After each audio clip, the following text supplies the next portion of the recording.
Սիրելի ժողովուրդ, պահը օրհասական է, մենք կանգնած ենք լինել չլինելու մարտահրավերի առջև, պետություն ունենալ չունենալու մարտահրավերի առջև, եւ սա առանց որևէ չափազանցության։ Պատմությունը կրկնվելու սովորություն ունի եւ ինչպես 1920-21 թվականներին Իջևանից մտնող,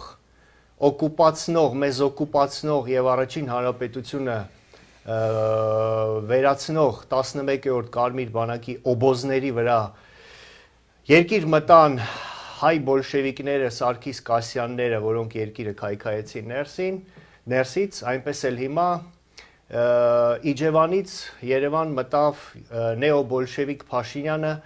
հայոց պետականությունը քայքայելու համար երկրի ներսից։ Մենք մեր պայքարը պայմանականորեն կոչել ենք քաղաքական սարդարապատ, այն պարզ պատճառով, որ հիմա իրոք ստեղծվել է սարդարապատային իրավիճակ։ Արամ Մանուկյանը 1918 թվականի մայիսի 21-ին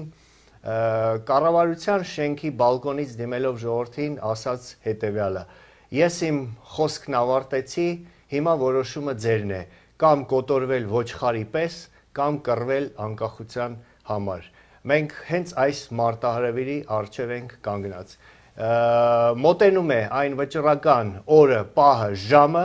երբ որ գիտակից հայ մարդը, հայ ժողովրդի գիտակից հայրենասեր հատվածը, ով ոչ թե ստամոքսով է մտածում եւ ապրում, այլ սրտով եւ ուղեղով, ում համար թանկ է հայոց հողը եւ մեր հազարավոր տղաների թափած արյունը, պիտի կանգնի մեր կողքը, գտնվելով ճիշտ վայրում, ճիշտ ժամին